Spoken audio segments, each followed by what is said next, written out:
So, do you currently have a bit of a weird issue that isn't really an issue, but it's just kind of a different thing to have where you have a lot of free time, but you don't necessarily know what to do with that free time? You have a lot of ideas, or you have, a lot of things that you could do, but you just aren't sure what you should do. Well, today I'm going to be talking about what you should do or what you could do in your free time, really, because, we all have different things that we want to achieve in life. So, some of these things you may not want to do, some of the things you do want to do, but these are the four best things that you could do that you could get the most bang for your buck in the future. Hello everyone, I'm Jonathan Keto, and I help teach the next generation. So this video isn't more necessarily about time management and how to get the most time possible. This is more things that you can do once you've freed up your time, pretty much. So if you've been implementing the stuff that I've been teaching and such, this is some stuff that you could add in and make your day more exciting, more fun, more fulfilling in general, I would say. So the first activity that I would do, and the first one that I implemented when I first started getting some more time, was exercising. So going to the gym, going on a run, doing a physical activity such as rock climbing or a sport. Doing any of that is just fantastic. There's so many benefits of it that there's just too many in the list. If you're just starting out, as I know there's a lot of people that are just starting out for their fitness journeys or their gym journeys or whatever you may say, the best thing and the easiest way to go is to just start going. If you want to build that habit of going to the gym, just show up. You want to build that muscle of just showing up. Even if you don't lift anything, just make a habit of just showing up to the gym, and then eventually go, well, I'm at the gym already, I might as well start lifting. And eventually you can build that habit of going to the gym and start lifting, like the habit. It's a pretty good habit to have, honestly. And in terms of the workout, don't really worry about the workout. I would say personally, you're brand new. So literally you could do like 10 push-ups, a pull-up, and be like completely sore for the rest of the day. Because you're brand new, your body's not used to it. So I would just say, just do whatever exercises that you see or machines that you see as safely as possible.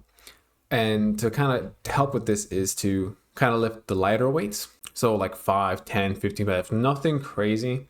I know, for example, on Planet Fitness, they have different racks where they have the 5 to 25, 25 to 40, or 25 to 55, and then the 55 to the highest level. I would stick to level 1. I would stick to that first area.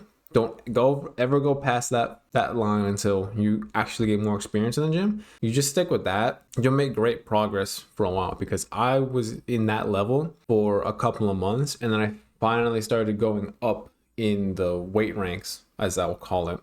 So nowadays I'm lifting in the second rack and the third rack more than I do the first rack. But that first rack, always remember it, because I remember recently the last workout I did was chest. When I first did it with my dad, I was barely able to do 15 pound dumbbells, and now I'm up to being able to do 65 pound dumbbells. It takes time, but once you get it down, it's really hard to stop that momentum. So exercise, absolutely a fantastic thing you can do in your free time. The next thing would be reading.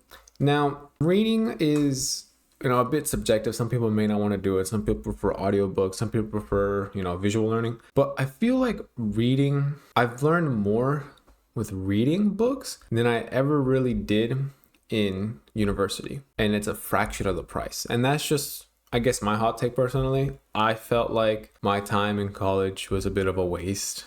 But that's just me. That's a different topic for another day. When it comes to reading, I would say pick books two types of books really. Books that you enjoy reading, obviously, because you don't want to just read boring ass books all the time. Like, personal development books are helpful, but you can get bored of them. So if you're into like romance, drama, nonfiction, if you're into that stuff, absolutely go ahead and read that. You'll learn more stuff and you'll be working that reading muscle. But it's the personal development books that I personally am a fan of, where I think my books that I would read again would be Way a Superior Man, Atomic Habits, and a book, Money Master the Game, by Tony Robbins, because I wanted to improve my finances, I wanted to understand masculinity, and I wanted to start understanding the concept of habits and how to build them. The book's so damn good at teaching you things that you may not understand or but want to understand. And that's the thing. Now I've kind of changed my stance on reading in a sense of I don't read every single book anymore like I used to. Because I know last year when I was trying to grow my personal brand on LinkedIn, I made a habit of trying to read a book a week. But it got to a point where I was kind of reading books on things that just didn't really pertain to me at the time. Like I was reading books on psychology when I was still trying to understand finances, which didn't make sense. So nowadays, I'm not reading as often, but when I do decide to pick up a book and read, like that book will get finished and I will truly do whatever I can to make sure I get everything out of it. For example, I was midway through reading the How to Win Friends book and Influence People, and I just dropped it. Not because I didn't enjoy it, but because it just wasn't helping me in the current time I'm in right now, where I'm so dedicated on work and focus and time management and such. Currently, I'm gonna just pause reading for right now, but eventually, when I do get back into it, hopefully at some point I find a book from a book pickup about time management, because I have some, but I've already read through them. I would like more, and it's more fun to kind of roll that roulette and go, hey, there's a book that I can read. I would say reading, definitely do it. But I would be a bit more specific in what you want to read. Get stuff that you want to actually learn how to improve. So if you're struggling with finances, find a book on finances. You're struggling with social skills, find a book on social skills, etc., etc.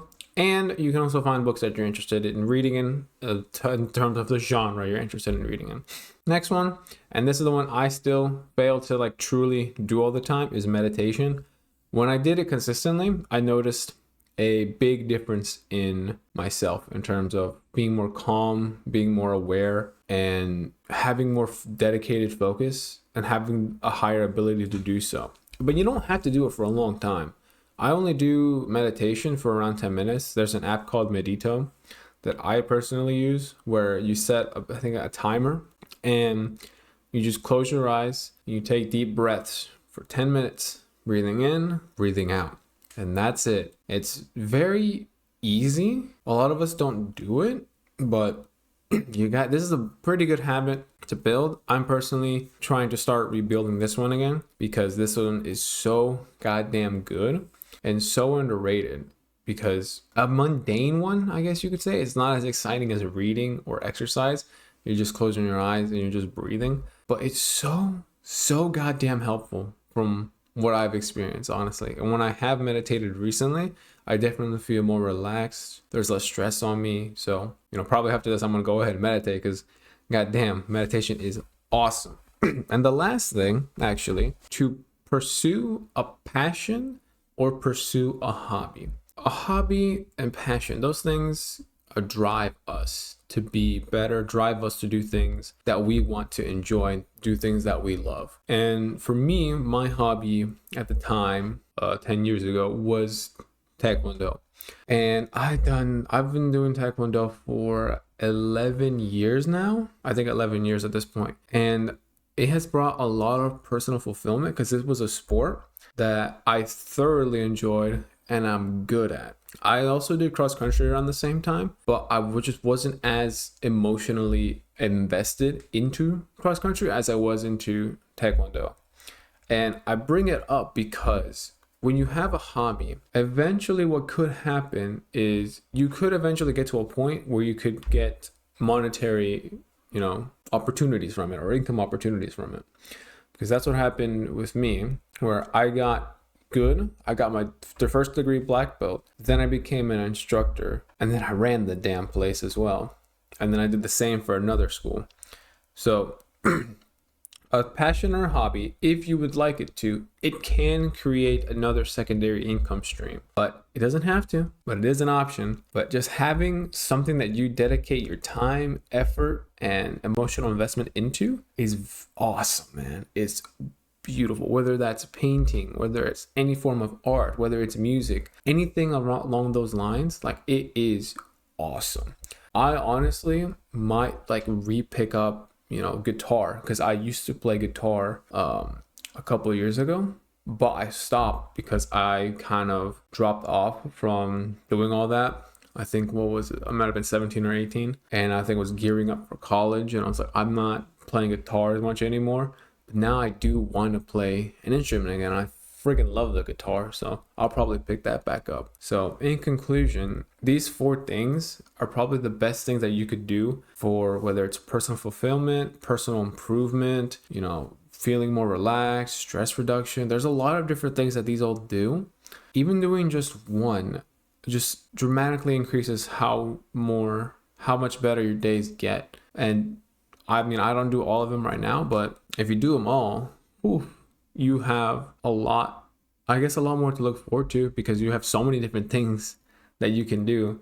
And especially when it comes to, time management, it's kind of like the ultimate goal, honestly, because I have no issue doing all of these. I have the time of day. I can dedicate an hour to all of these every day because of how much work I've already done to get to this point. So when you have, I guess not mastered, but fully understood the idea and concepts of time management and you do them, these are things that you can start doing. There's also even other things that you could even do that aren't even on this list that I can't think of, but the things that you want to do, like skydiving. I'm not going to do that, but you can. So overall, these are the best things that you can do. And if you want to try and get to this point, but you're not there yet because you have so many things on your plate, there's a link down below for my coaching package where I'll help you one-on-one to get you to an elite level of time management so that you can get to a point where you can actually enjoy all of these, or at least some of them, because these things are so goddamn fulfilling.